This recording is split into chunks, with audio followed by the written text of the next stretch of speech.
welcome to IndieCent, the podcast in which we play video games. I am Lamar the Frog. Joining me here is Darkside. Hello.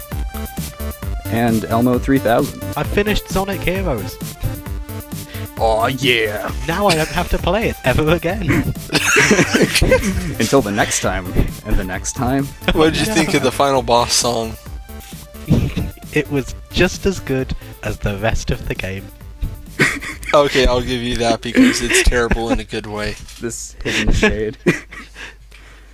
Today, for the podcast, we played a game called Shrouded in Sanity. An Personal indie game responsibility. Mainly based off of personal responsibility. Yeah. An indie game based, sort of just a bit of a 16-bit demake of Bloodborne Soul-style games, also with a beat-em-up perspective kind of way to do it.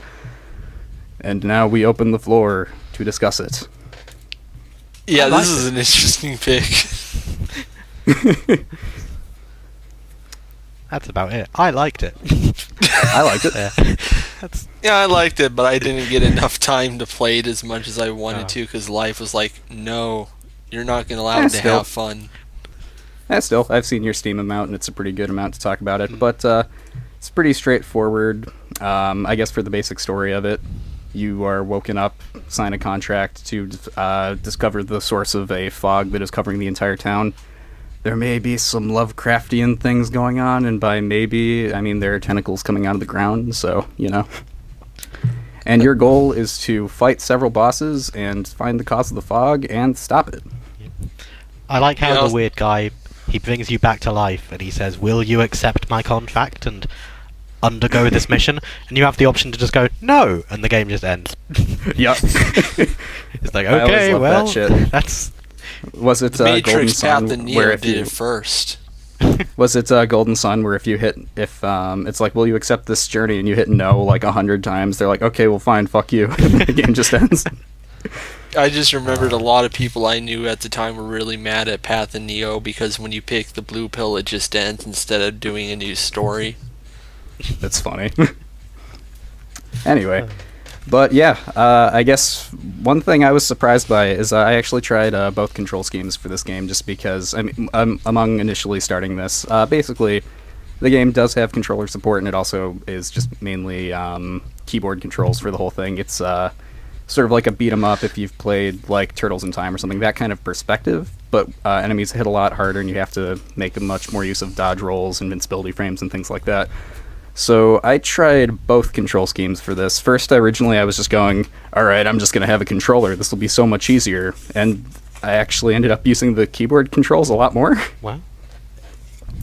It's a kind of thing where this game pretty clearly, from like the font, a lot of the aesthetic of it, and a lot of the art design, you can very much tell it is influenced by Bloodborne, and a lot of the control scheme for it is basically Bloodborne except mapped into this different perspective, which is cool in that I know where everything is and what everything does, but then you have the issue where it doesn't really necessarily work from this perspective, so I actually found the keyboard controls a little better, even though they were a little awkward at first. No, I just went with the keyboard controls because the only time I bother trying to get a PS2 controller working on this computer is when I'm emulating a game, otherwise it's not worth the effort to me. Yeah, messing with drivers is a pain. I used a controller because I am contrarian. Nice. But yeah, it worked well there too, so... Yeah, I remember you mentioned in our chat that you didn't realize there was a run button until later. Yeah. Halfway even I knew that, New but Game I don't Plus, I'm like, there's a run. I don't think I even realised it by playing. I was watching the trailer after I finished it, and I was like, why is he running? Is that some kind of weird glitch? I never bothered using the run button except dash back after a death to an area because it eats up stamina, and I hate stamina meters so much. Yeah. I can't even begin to describe the hate. So let me tell you about Dark Souls. But yeah, I know. Pretty much everything here is from like Dark Souls and Bloodborne. Even I have never played any of those games, and even I could see from the first screen, oh, this is literally just Bloodborne and Dark Souls. Yeah, I haven't very played much any wears of its those influences on its sleeve. I cannot speak, Oh. but Yeah, it was interesting to kind of see how that control scheme sort of switches into this kind of game. What I found really interesting was the entire time I played it, I kept thinking of a different, similar, like, 16-bit demake project, which is a game called Lone Survivor. Oh, I played a bit of that.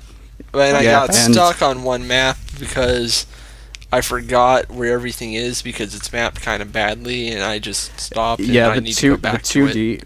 The 2D plane with 3D, well, not 3D, but like overhead map doesn't really work for that game. But the funny thing is, Lone Survivor is very much based off of Silent Hill, and it's another game that very much wears its influence on its sleeve to the point of having the same exact like menu sounds as Silent Hill in some places. To the point it actually distracts me a bit. For Shrouded in Sanity, I can happily say that it, as much as I could see the influence all over the place, it did not feel solely like it was aping too much. I do think it has a similar design to it, though, because it's hard as hell, but in a way that feels fair. Like, even if you fail at something, you figure out very quickly what you did wrong, and you can learn from it. Like, when I started playing, I had trouble with the maids of all things at first, who are, by the way, cute. I wish would step on my face. Don't judge me. But eventually I figured out a way to fight them without having to dodge or dodge roll so I could save my stamina. I figured out how far their attack reaches and the best time to hit them without opening myself up for one of their attacks. And that felt good. And yeah, the gun... it's got the... Whoop, you read. Oh, and the gunmen are just pussies. Yeah. They can just only aim in a straight line, so you just move down. That was one of the bosses. One of the bosses is like basically an upgraded version of one of the gun guys, and that was one of the ones I tried to go for first, and then actually ended up tackling last. Yeah, I saw some gameplay of him. He has like bombs and other stuff. Yeah. I think it's just that weird sniper attack. Yep, I was gonna say he has one form where he busts out like a sniper rifle scope that you kind of have to have like pin perfect dodge timing to get away from, and luckily it's not an instant kill or anything, but it does a chunk of damage while there are also enemies spawned while fighting, and it's like, well, this is fun. And while we're talking about this, I'm going to look up the developers real quick and see what else they've done. Yeah, I think this game was only designed and made by like one person. I'm pretty sure.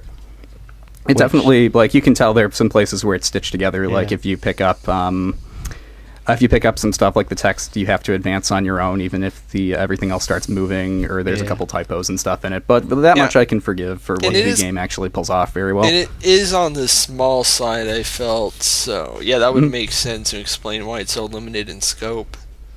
Yep. One thing that I found kind of funny is on the Steam page for it, it mentions Resident Evil as one of the influences, and I could totally see it playing through this game, because, I mean, for one, it takes place all in one mansion and everything, but the way you can kind of dart past enemies with the run or the dodge, or, you know, lifting some stuff from Soulsborne games that you don't actually need to fight everything if you want to, because, like, there was a span of time where a lot of the upgrade stones you get are just dropped by... sometimes average enemies, but mainly by the butlers who run around and throw daggers and shoot fire and everything. So I would kind of just go on butler hunt mode, because your inventory will stick with you. Meanwhile, your upgrade points kind of disappear when you die, but you can retrieve them. So I'd kind of go on like these suicide missions, run out, try to get as many butlers as possible to get as many upgrade stones as fast as possible. Oh, the butler guys are the ones with the lanterns that are basically Dio, right? Yep. They do the knife throw. I don't like them. They teleport and slam down. I got their pattern down pretty... the first couple times I fought them, especially when they do their very quick knife attack, I had some trouble with them, but it's another thing where once you get the pattern down, I was just like plowing through them somehow. The guys I hate are... one thing that I found interesting with this game is it definitely has the sort of Lovecraftian falling into insanity kind of thing. I saw a lot of Eternal Darkness in it. Yep. In a good way. That's a really great game. Yeah, definitely. Yeah, I wasn't sure if it was set to a timer or if it was based on like your actions or upgrades and everything, but seeing sort of familiar enemies take on different, more gradually like corrupted, fucked up, and also more difficult forms as you play through was actually really cool, because I remember like one of the biggest surprises I got was I was kind of like throwing myself at one boss over and over and over again like an idiot before trying to like search around for other parts of the house. And suddenly in one area where I went to, there's this giant like floating orb sticking out of the ground, and I'm like, what's this thing? For me, it was a tentacle woman appearing out of nowhere. Oh yeah, those ones you can actually cheese a bit because they like to do the thing where they spawn the tentacles on the ground, and you can just basically keep wailing on them. Yeah. It's a funny time. But I've been talking a bunch. Other folks, let's go. I gotta say, I Okay. like how the difficulty is designed, and with the small house and all that. Like, a big problem I have with a lot of hard games is that they constantly waste your time by making these large, expansive areas or worlds or really long levels. So when you lose or fail, you have to start all over again, or at some point, and waste more of your time over and over and over. Like, this game doesn't waste your time. It has one central area. You can go anywhere you want at any time.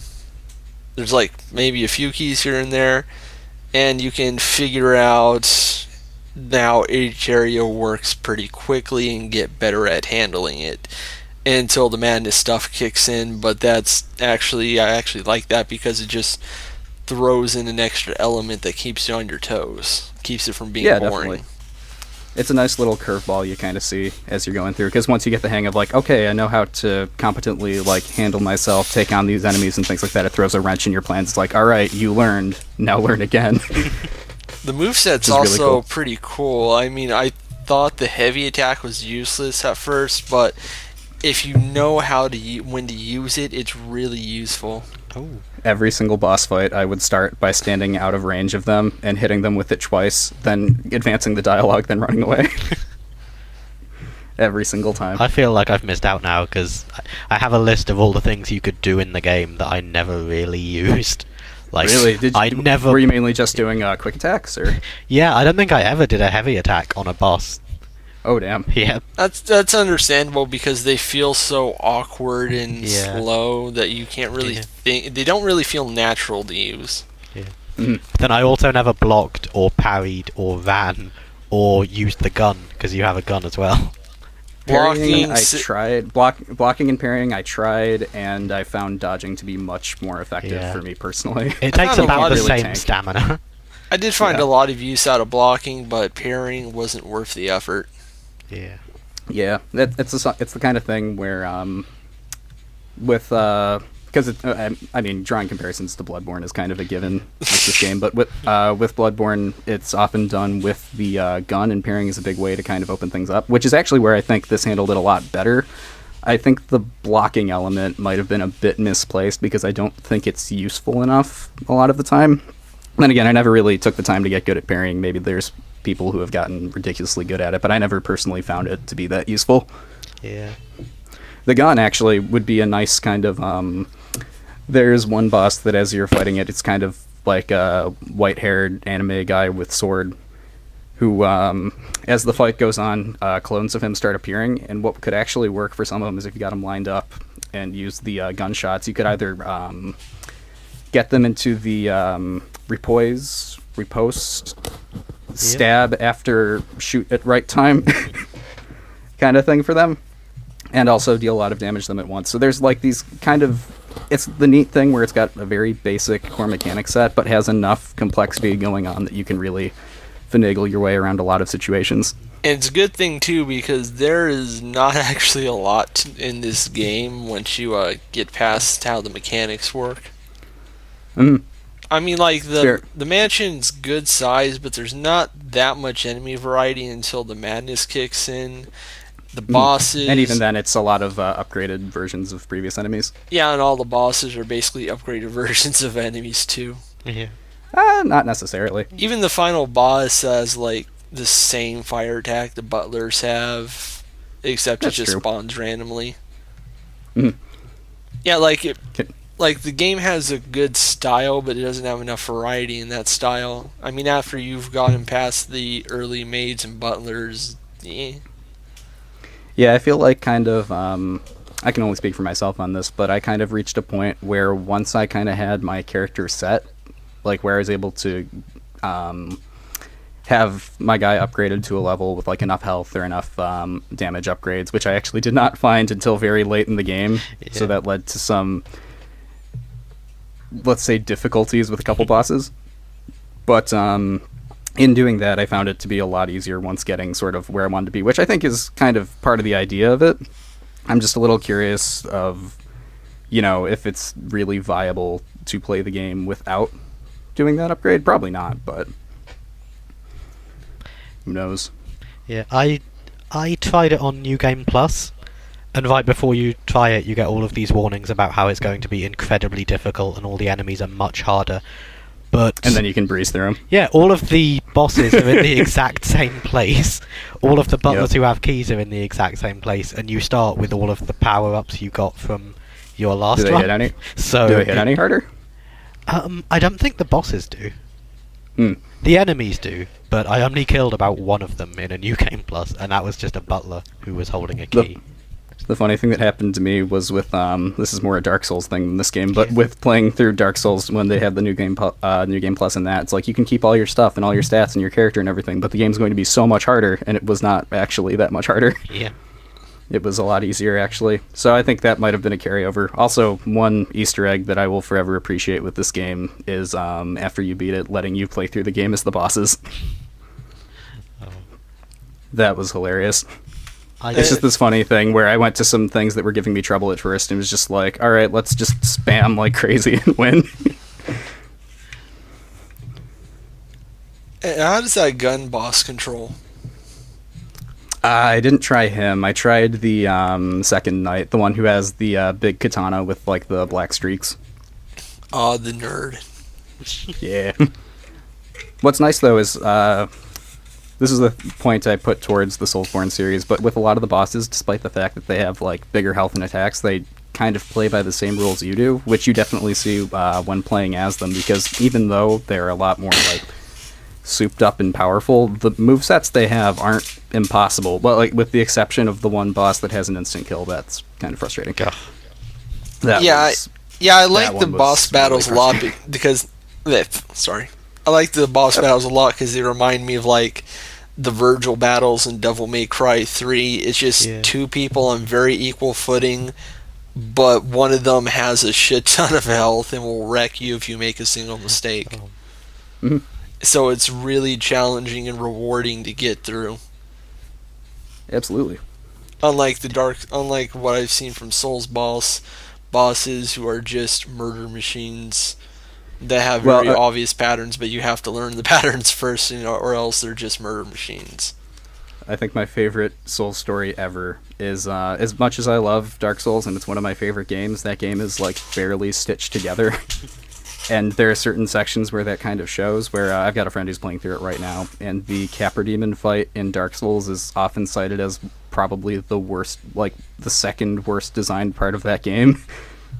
I managed to beat it on my first try by pure luck, because there's one dodge roll where if you don't get it like perfect the first time, you just basically die. The first night is a lot like that, but it's just like, oh hey, why is the Grim Reaper? Oh, I'm dead. Oh, I'm dead. I tried to get like a count on that where I'd be like, oh, all right, after 4 seconds, I'm just going to keep hitting the space bar to just roll out of the way, hopefully. So that was a little frustrating. I think it kind of hits this weird difficulty curve where once you kind of get too souped up, you can really wreck through everything. And I mean, I think that's kind of going to happen with the open kind of level design where you can just go wherever you want. But that could be a little underwhelming, where there's not really as much of a progression. Maybe if there were like 2 open-ended areas and everything, but then again, it's a smaller project by one guy, so I'm not necessarily trying to expect the world. I think they delivered well on what they did. Oh yeah, for a single-person project, this is kind of incredible. Yeah, definitely. I've actually played another single-person project a few months back called In Existence. It's this really beautifully animated sprite game that's trying to be Castlevania, but it's way more boring than this one because the guy just made a very small, very barren Castlevania, and I didn't care, and I haven't touched it again since, even though I'm supposed to do an article on it. Ah. What a Yeah, shame. Yeah. I did not have the same problem with this one. I just couldn't play it more because life got in the way. But I do want to go back to it and try beating it. I like the difficulty curve, and I really like the mechanics and how it all works. I also like that it doesn't hold your hand and lets you figure out a lot of this stuff. But it's Yep. like manageable to do. Yeah. If I can beat it, anyone can beat it. Put You it know. on the back of the box. Yeah. Here we go. I just find it interesting for both of you because, I mean, I guess the three of us, well, we kind of come from different perspectives with this, where I've played Dark Souls, Demon Souls, and a little bit of Bloodborne, but neither of you have played either. So I guess what was kind of your response to a lot of that kind of difficulty if it wasn't something you were exposed to yet? Actually, I kind of am because as I mentioned, I've played Devil May Cry 3 and I played God Hand, two of the best games Clover Studios ever made. I mean, Rest in peace. Capcom Yeah. ever made. A Devil May Cry 3 had involvement from some people related to Clover, sort of, kind of. Mhm. But yeah, those games, I adore them. They really understand how to use difficulty and making you feel very powerful initially with a very basic move set, and then throwing a shit ton of enemies at you that wreck you if you don't know how to use that move set. And once you figure out how to use it, it becomes really rewarding and fun, and you can just completely destroy all these things that were getting in your path, and it doesn't really heavily involve an upgrade system to do it. I got kind of the same vibe here. It's just about learning how the enemies move and think and fighting on their level. Nice. And I also think they may have gotten the idea for the parry system from Metal Gear Rising because nobody knew how to use that fucking system there, apparently. Well, you see, with Metal Gear Rising, the thing there is the parry system itself isn't necessarily in of itself bad. The problem is, in Metal Gear Rising, it's explained in the worst possible way. Yeah, honestly, They that seems like something you would see from Platinum Games or Clover. Yeah, pretty much. They don't I think the exact line they use for it is they're like, attack in the direction of the enemy, and at the same time, in order to parry them. What they should have told you, either through like, I don't know, like a text thing at the bottom or whatever, is point the analog stick at them while they're attacking at the same time, and then you parry them. So I know a lot, like I knew this going into it because people told me, but I heard a lot of people who went into it and got to the really hard parts of Metal Gear Rising getting really frustrated because they didn't know how to parry. I remember there The was a game lot does a of very bad job of angry it. YouTube gamers when that game came out. Which is a shame because Metal Gear Rising is fucking beautiful. I normally don't go with the get good crowd, but for Platinum Games, I'll make an exception. I The haven't get really, good thing is always... Oh, sorry, go ahead. I haven't really played any Dark Souls, and not only that, I haven't really played any games before that are kind of like Dark Souls. So this was a pretty new one for me, but this was a good game to get a kind of learning curve on. Nice. And once you Glad to hear that it carried do over pretty well. once you do level up a bit, it is.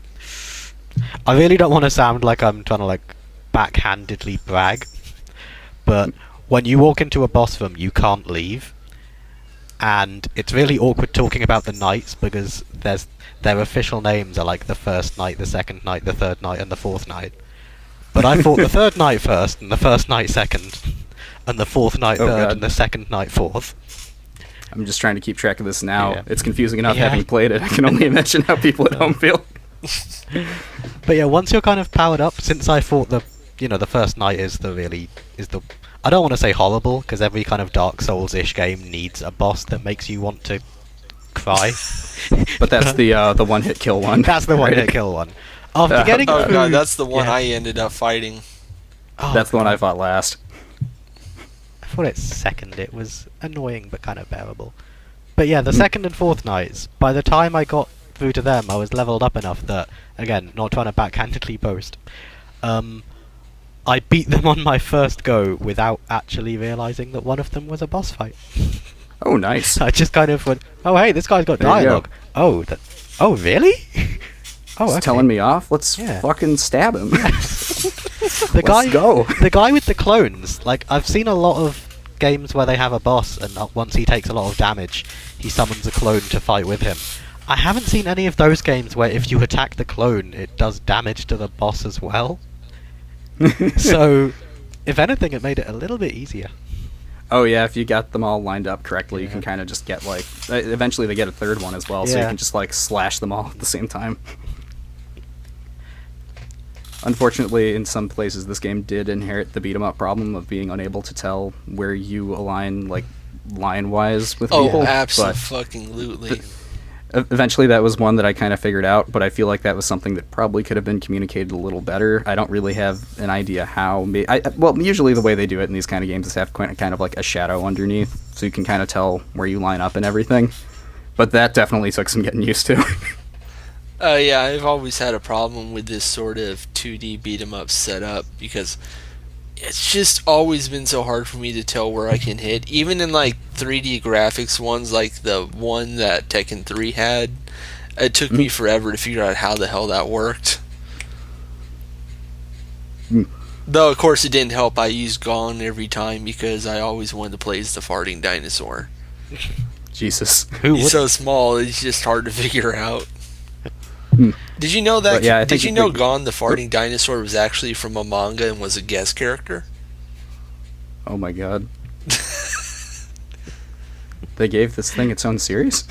No, it had its own series before Tekken 3. It was a guest character in Tekken 3. Oh wow. Oh my god. Just like Soul Calibur 2 and all the future ones had like Star Wars characters and Heihachi and Link and all that. Video games are a wild ride. That's their slogan on this show. Yeah. Video games are a wild ride. Mr. Bones Wild Ride. There it is. There it is. I'm trying You to think, I'm trying to think of what about this game didn't gel with me. Besides like the beat 'em up thing. I guess maybe the keyboard controls because they don't feel that natural the way they're laid out. I would have liked it if I could have done a custom mapping. yeah, that was a thing that I absolutely. I don't mean to harp on this too much, but I feel like most games should have some kind of button remapping. It's like for this one especially, because basically the way for people at home, the way the buttons are laid out is WASD is move, space is roll out of the way, and then on the number pad, so on the right hand side of the keyboard, so like the numpad on the right, 4, 5, and 6 are light attack, gun, and guard, and then 1 is heavy attack. And in the heat of the moment, it's very easy to kind of get your hand mismatched where you're supposed to be. Plus, they're using the goddamn numpad. No one uses the numpad in this age. That surprised me. That was why I was originally trying to go for controller, but I actually ended up liking the numpad more. It was a weird thing to get used to. I don't know. I didn't have too much trouble with it, but the fact that it was something to have to get used to is definitely a knock against it. I'm glad I stuck with the controller, I think. I kind of Yeah. wish there was more to the story, because like a big draw with all the Souls games is this complicated lore you can discover and all these deep themes and ideas, like how Bloodborne, the best ending has you turn into a tentacle monster, and because now you're an old one. See, they know what the best endings are like. But You know, that's what you want. But in this game, I think it's okay to get into spoilers because the story really doesn't matter for this at all. Yeah. Yeah, it's very bare bones. It's basically just people were orchestrating sacrifices in order to summon great old ones and everything, and then shit went tits up. And like you got betrayed by your brother or something, and now he's the king, and bad things are happening. So, Mhm. like, And you your have to- grave was dug up to fight Yeah. and find the source of the fog, which you probably called as soon as you saw Cthulhu tentacles everywhere. But it's kind of hard. I don't want to harp on the story too much because I don't feel like that was a big focus, but it did definitely feel very underdeveloped. yeah, And if especially the there's- if- knights. They didn't feel like Yeah, characters at all. Yeah, they kind of just show up and have like a text of dialogue where they're like, "Hey, fuck you, let's fight." And if you like spare them So- at the end, they just try to say sorry and like, don't blame your brother. Yeah. That's it. Fall Yeah. down, pretty much. You don't really get get much a connection to your No, character. I'm just sitting here like the no, I'm lore just is sitting not here like a explored. dumbass. No, I'm just sitting here like a dumbass thinking, wait, you can spare them? I you did can not spare spare them. any on my first go, because like if you get to at the end of a boss fight and the boss is injured and they fall down and go, ugh, that's kind of your cue to finish them off. I know. It's The like- best ending. You can only get the best ending if you spare them Yeah. and then kill your brother. I think. Yeah. Because enjoy if you let your killing brother Snake. live, the fall Yeah. comes. But if he dies and they're still around, you get to be Yeah. the king again. Even though there are 4 endings, you really only need, I think, 2 playthroughs, because it's like, kill your brother, kill the knights, kill your brother, spare the knights, spare the knights, spare your brother, spare the knights.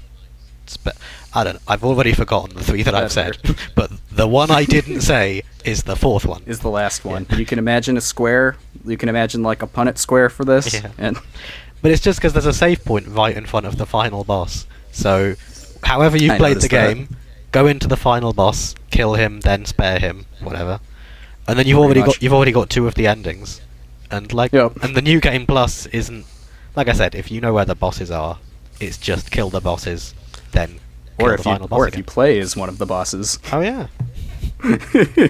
Oh yeah. That was still such a hilarious Easter I egg. noticed we haven't talked about the game's production because that was really impressive to me. Oh yeah. As a Mainly really, that, did you look up some stuff for it? Or oh, there's not much to look up. It really was made just by one guy. nice. I mean, that's awesome. Like, Like even though we've given a few criticisms for Yeah. it, I definitely think overall I definitely enjoyed it, and I think it succeeded.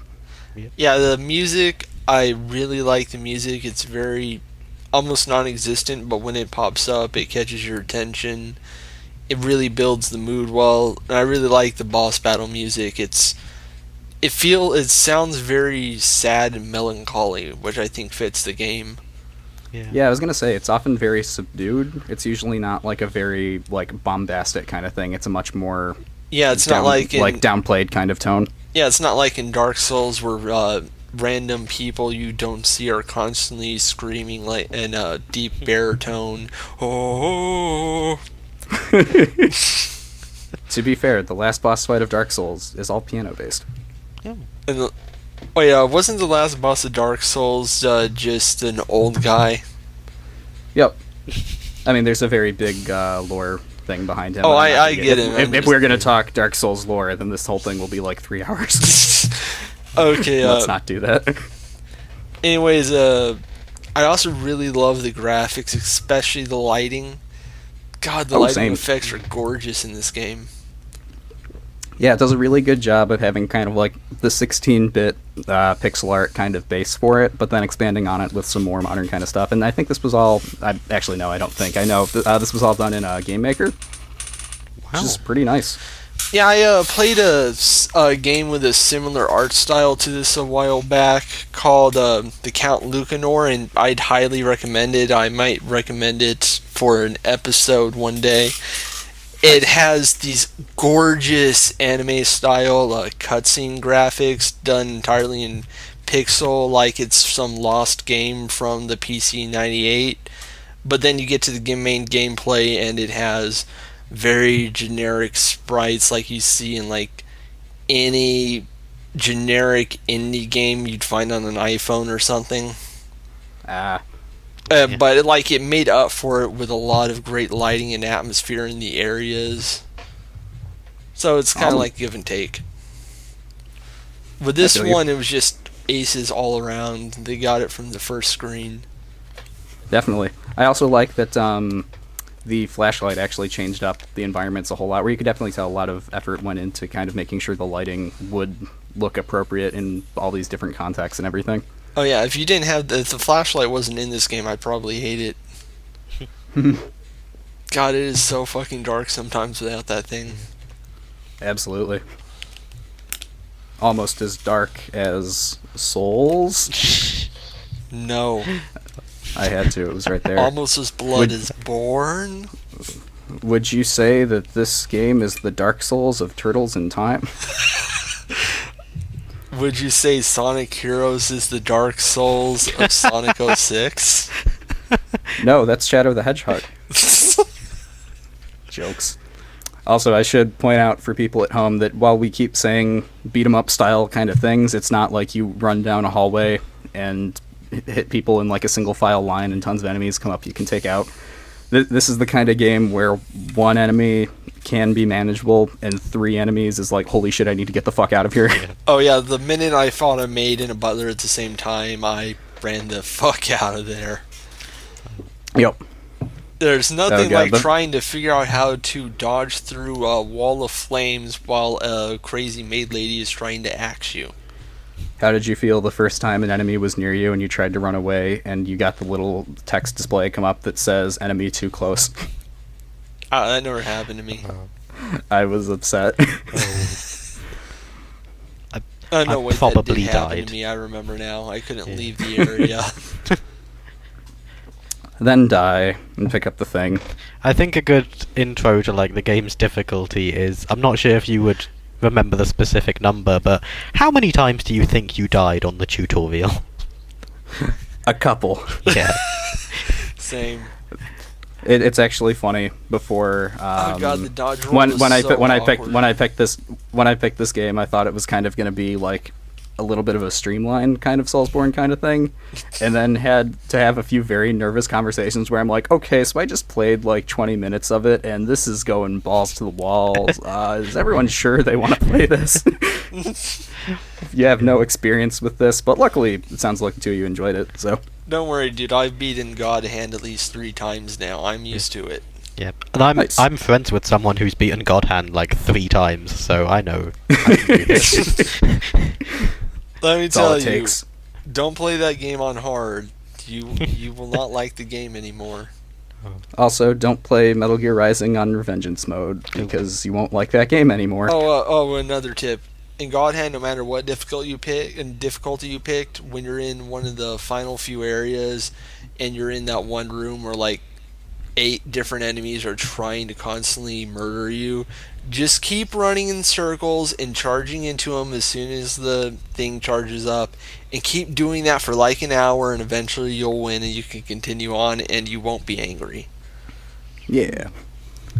God, fuck Also, that jumping area. back- Also, jumping back to Shrouded and Sanity for a bit, one thing I just noticed with that conversation, actually, is this got the very smart thing that a lot of survival horror games really do, where you've kind of constantly got something draining that you need to keep track of, whether it's like, whether it's lamp oil, or you're running out of syringes, or time is coming up, or you're trying to search through this area, or running out of health, or you're constantly running out of something you need to keep, like, attentive and make sure you're not just running like an idiot into scenarios where there's like 4 dudes with guns and a Cthulhu monster. So Yeah, the minute a butler shows up, you're gonna lose at least one thing. yeah, But then the butlers drop. I don't know how to pronounce some of the stuff in this game because it's YTH ETH stones. the Elder Tongue. And those combined with the, I don't want to say Vita, because I don't know any good PS Vita games, but Vitae? In Rompa. Vitae. Oh, actually, I was saying Vitae, and Actually- that's only because I a good played Vita game, Vampire the Masquerade. Valkyrie Drive, because lesbians. I forgot about Tearaway as well. I hear Tearaway's good. The Vita, this is a different topic, but I find it so sad how mistreated the Vita has been. Yeah, it has a lot of good games, but at the same time, it's the Vita, so They're kind of just dropping it and pretending it doesn't exist, but it has become Vita the Wii game machine. of the year. Best Vita game. It has become the Weeb machine. If it fulfills place in the market, hey, that's fine. If Actually, people enjoy it, that's you can say awesome. the same thing of the 3DS. It's like the handheld market's finally dying because phones are here and they're never leaving. Yeah, but what will the NX be? Tell us, Nintendo. Maybe someday, please. You have don't you have like a March release date? You should probably say some stuff about it. It's kind of coming up soon, guys. It's kind of interesting how much online distribution has impacted all the niche genres that used to be on handhelds everywhere. Because now they're Absolutely. just coming to PC. And weirdly enough, most of the RPGs, the JRPGs, classic style ones, are all just porn games now because that's the easiest one to program for them. Oops. And like No, most it's of them are definitely- terrible, but some of them are actually kind of clever.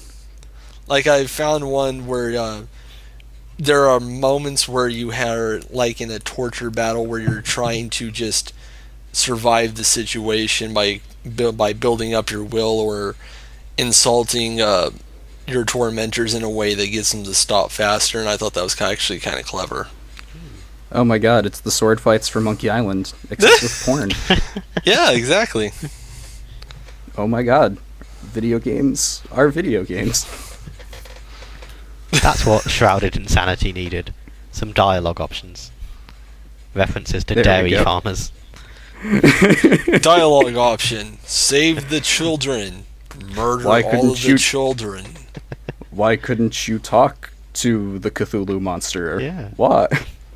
Actually, that would have been kind of cool, and then you could date them. Oh my god. Oh god, I just remembered a manga someone showed me of like a kid ending up dating like a Lovecraftian old one who takes the shape of a hot woman. I feel like I've heard of this somewhere.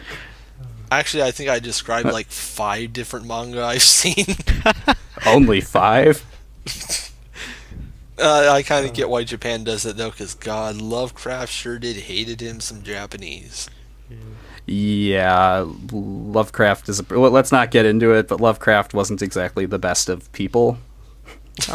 But all his stuff is in the public domain now, which means people can make a lot of media about it. Way At least I don't think he did it. I don't think he invented an Narlithotyp, and like everyone else just went wild with that. But then an old Narthi was Narlithotep? kind of super racist in Oops. his design because he was like always appeared as as an evil black man.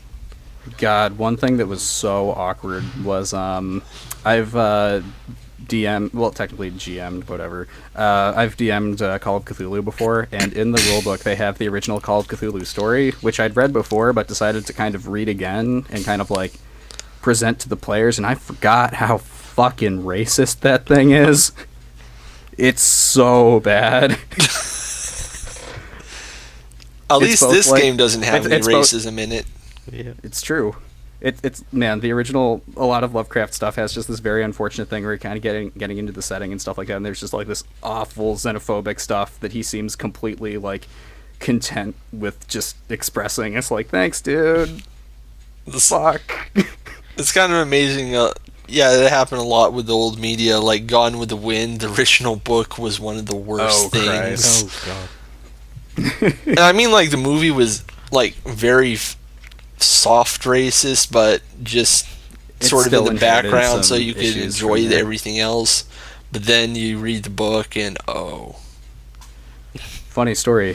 At the end of the Gone with the Wind movie, where they're burning all the stuff and riding away, one of the things being burned is the gates from King Kong. They just had it left over at the studio, and they're like, well, we need to burn shit. Fuck, get this. I don't know. boy, Let's we go. sure are good at staying on topic. We got this. So basically, the moral of the story is Shrouded in Sanity is not racist. Yes. And we can all applaud it for that. This There game we is go. not racist. Fuck you. It got the stamp, it's proved. Yeah. It's not racist. It doesn't hate black people. So Oh, got God, the I right sh- influences. You got the right influences from H.P. Lovecraft. You got the cool settings and monsters, and none of the racism. Now, if Did I only go they to- could do something more than the boring video game story. Pardon? The boring video game story of you're a cool action man who does the cool thing, and like everyone else is just a person, except for the Yeah. big bad guy who did the bad thing, Yeah. and then you hurt the bad guy, and that's a story. You're so cool. Yeah, it did feel pretty bare bones. I like that it tried a little bit to do some of the environmental storytelling that the Souls games are kind of known for. Like, you can see sort of the aftermath of certain things, or infer some stuff based on the paintings in the hallways, or what's blacked out, or some of the descriptions on some of the items. Yeah. So it did inherit some of that. It just kind of didn't go all the way for it. I feel like the developer was more so focused on trying to get the gameplay honed and everything. At So least we can agree. it I can has understand at cutting least that we can loss. At least we can agree it has a much tighter narrative than Deus Ex: Mankind Divided. Topical. There we go. Man, Og's lives I think matter. I think I said this last episode, but it makes me so sad that people don't play the original Deus Ex, because that game is really good and a lot smarter with how it brings up its themes. Which is amazing. Despite having some awkward race moments. Man, the 90s were weird. Well, the early 2000s were weird. Video games. Yeah. Video games. I feel like the story in Shrouded in Sanity, I would have liked it to be... I'm bad at explaining. I feel like it should have picked one main side between reality and weird Lovecraftian stuff, and done one of those kind of mainly with touches of the other, because it's... Man, like I said, I'm really bad at explaining stuff. Because it starts off incredibly magical, like, oh, you're dead and you've been brought back to life to fight a quest with these weird Lovecraftian monsters, and then it ends with your brother killed you and took the throne. This could feasibly happen in a country, really. Yeah, the whole brother yeah. king stuff is so boring. Yeah. Wish they'd done something more interesting. More magical. Yeah, I feel like the problem is a lot of it isn't really set up that much and everything. There are some nice kind of optional things you can find. You can find That's good. a hall filled with bodies. Did either of you find the secret boss? Secret boss, you say? Yeah. Oh yeah, it's when you go full madness. Yep, you go full insanity. What does I it did look not. like? I found something Yeah. I think tied to that, but didn't quite have Low enough. wasn't quite able to get Yeah. to it. The sanity is kind of weird. It kind of sanity is the one power up. It's power up is a weird way to put it. That it's not explained that well, because you can power up your attacks, and you can buy more syringes, and you can increase your health, and it is. I think everyone has a kind of hilarious. Everyone will have a kind of hilarious subdued reaction when the first time they finally upgrade their health, and it only gives you 15 more hit points. Oh yeah, You're that like, was. Oh wow, this is really. You just gonna want help. the wham wham wham to play when you do it. Yeah. I still can't believe it took me so long to find the sword upgrades. I guess I just wasn't exploring the way I should have, but I'm glad I Yeah. found it. It was one of those nice things where it felt like it was on me though. Yeah. I wasn't like. When I found those upgrade paths and everything, I'm like, oh, okay, this is here, and I can use this in order to benefit. It wasn't, fuck, you gotta be kidding me. Took me. I think I beat 2 bosses before I found him, so I felt very stupid. So. Yeah, I poured a ton into health, but I mean, I guess that made it a little easier in the late game. But yeah, the weird thing from all the power-ups is that there's this priest outside who just says, "Give me some." Again, it's this Vita stuff. He goes, "Give me this Vita, and I'll give you a blessing." And there isn't really any explanation. And even now, I have no idea what it does. It gives you I'm kind of madness. curious of that. You find Gives some you madness. dead body. There you go. Oh. But you find some dead bodies in the kind of snowy area of the mansion that have the same sort of uniform attire and everything. I feel like that might have been something they'd planned to go more into, but maybe had to not really had to cut because it's in the game, but wasn't able to develop on as much as they wanted to, because they definitely put it there for a reason, but I feel like there might have been a point that was trying to be made with it that didn't really come across. Yeah, I think what they were just trying to say is human sacrifices. Bam. Human sacrifices. Human sacrifices. Finger licking good.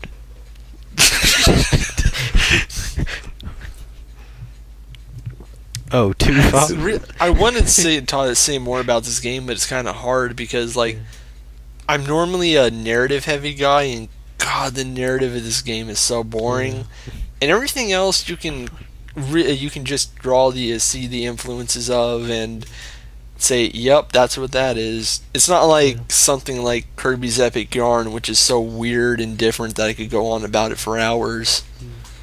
See, for this one, the reason I brought up Lone Survivor earlier is because I forget if I said this exactly, but with Lone Survivor, I felt like that was a game that was held back by adhering too strictly to its influences, and I feel like this one had a couple hiccups in terms of how it executed on narrative and story and piecing that kind of stuff together. But I think overall, despite a few little flaws and everything, did a very good job of kind of rising above what it was based on and kind of taking a similar format, something like Bloodborne, etc., throwing in a splash of Resident Evil with the level and map design and everything, and kind of making its own little thing, even though you could very clearly see where each part came from.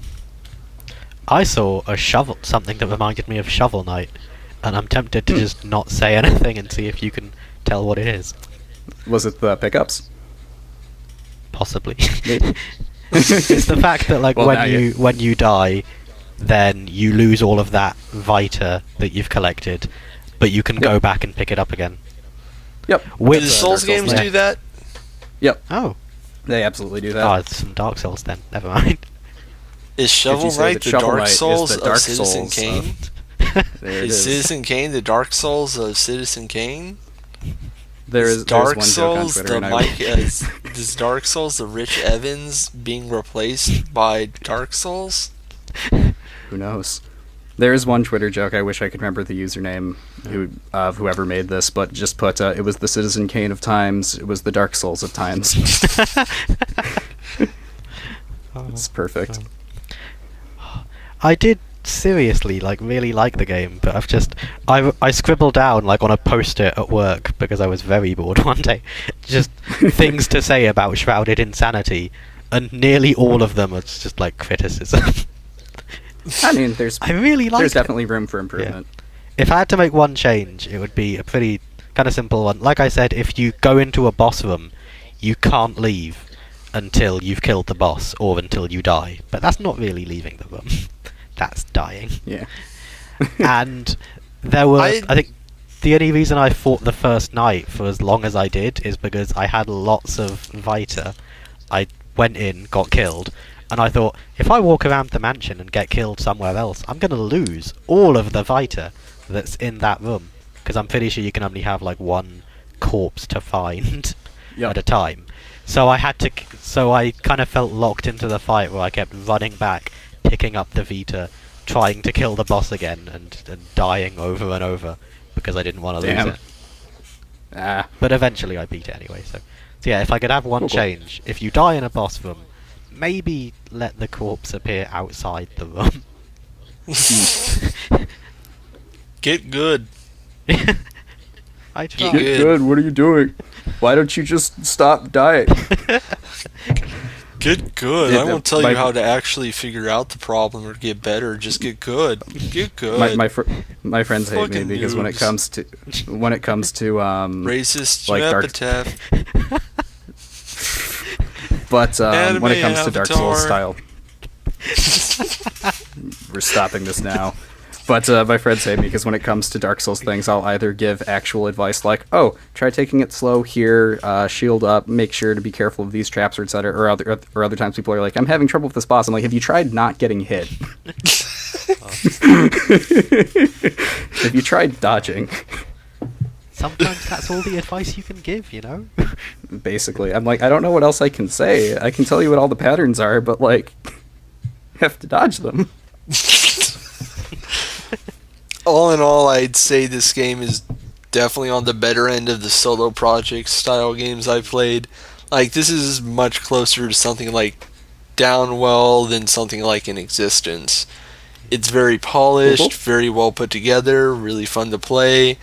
It just feels like it's not as developed as it could have been because the story seriously is so boring. It feels like a waste of potential. It still has a decent atmosphere. Oh yeah, it that's has great the atmosphere. atmosphere side of the story is good, but not the story aspect of the story is not so good. Yeah, I feel like that wasn't one of the game's core goals necessarily. I think if they just left out the plots and changed the king to something else, it'd be a much more satisfying game on the whole. Maybe just have the knight say something cryptic about you, but not actually explain who they are or who you are, and just let you figure it out. That would have been way more rewarding. I could kind of see that. I think that could also get the point across of sort of the Dark Souls lore, Bloodborne lore, piecing everything together as well. Plus, if you go that route, you can. It's easier to play with things that way because you don't have to worry about explaining everything to the dumb idiots playing your game. Yeah. And then maybe some of the dumb idiots will get interested and figure it out for themselves and stop being dumb idiots and start being human beings. Whoa. You can do that? I gotta figure this shit out. You can do that? I mean, I thought all You can you do have to these do things? is just go on message boards and I complain about thought you women just had to and get black good. people. I thought you just had to get good. Boy, was I wrong. Trying What do really you mean hard this has not to- nothing to do with? It has nothing to do with red pills? Oh my god. Oh god, Anyways. the red pill thing is gonna make me laugh till the end of time because now I know both of the directors were women. It's amazing. Trying really I hard always, not to. I always love pointing that out to people, and they're like, "Wow, do they? It's like, do the red pill assholes even pay attention?" Anyways, what are your summing thoughts? I like it. The game, I mean, It's good. that is what we were talking about. I like it a lot, despite some shortcomings it has in terms of like a little bit of the execution and the narrative stuff. I think it delivers very well on the gameplay, despite a few little tiny nitpicks and everything. But I think overall, what it does very well. I think for the goals that were set out for this project, it meets them fairly decently. I think it's good. Yeah. Since October's coming up, this and Masochistia are definitely two games to get if you want something short and spoopy. Maybe pick up stuff like Lone Survivor. Home is a really good one. I'm trying to remember who made that one. That's going to bug me all night now. It's a very different type of horror game, I remember that much. And then you can always download SCP Containment Breach and play it on YouTube and scream loudly. Yeah. Or, and lesser known- Spooky's House of Jump Scares, or whatever it's called now. Oh, I love that game. But not the new Five Nights at Freddy's. Don't. Oh. Let it end.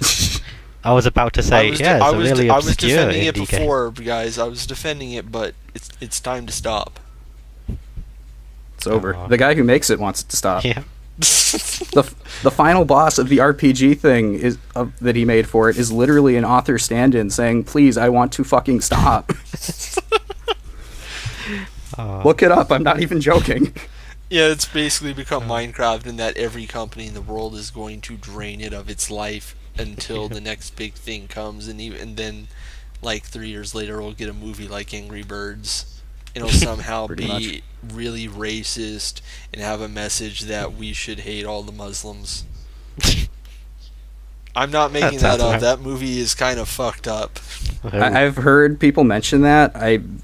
It's all subtext, it's so strange but it's to me. really I mean, yeah, blatant. I know, but it seems like a very xenophobic underpinning to it. Yeah. And it's kind of one of those things where I'm like, is there any way someone can like put a YouTube clip of this? Because I'm like, really? Yeah, because so no one should strange. watch that. I'm like, I don't want to give money to this, but what the fuck? Anyways, It's like a train I wreck. think that sums up our thoughts nicely. What game are we playing next time, Elmo? Oh, what about my thoughts? Give I thought you I already have- gave them. I have some long and in-depth thoughts. Okay, go for it. Shrouded in Sanity is good. and the Dark Souls of good. It's the No, Dark it's Souls of Sonic Heroes. There we go. All right, what is our next game? Well, I'm trying to think of some way to hype it, but I can't. It's the Westport Independent. All I right, don't know. I'm if- sorry, the what? The Westport Independent. Let me look looking that it up up. right now. Tell us about the game. Well, I don't know much about it, but the main reason I'm interested in playing it is because I've heard one person, it's the only time I've heard about it, say that it's a rip-off of Papers, Please. And I'm thinking, Oh, how boy. do you rip off Papers, Please? Because I guess we'll find out. I've looked it up, and it's not a border control immigration thing, but it is a sort of paperwork-based simulator with a lot of strong emotional decisions to make. Oh, it's it says it's a censorship simulator taking Oh, place boy. in a post-war country governed Oh, by this'll the be fun. recently elected Loyalist Party. Oh, This will be God. fun. The laughs will Oh. not stop. Oh, the reviews are really mixed. That's surprising. I'm Yeah. definitely interested to see then. That's why I kind of... Oh, that is a very Yeah. Nazi-like symbol right there. Oh god. Yikes. Morality. Property. I probably should have looked into this a little bit more. Loyalty. No, this looks like a good one This for will definitely us. be interesting to talk Yeah. about, at least. Hooray! Yeah. Nice. If Shrouded So we'll Insanity- We'll see you next time for the Westport Independence, Yeah. and after that I get to pick again, and God help us, I might end up making everyone play a porn game. No. I got poo. on Okay, me. I'll make you play a fetish game. There's a difference. God. No.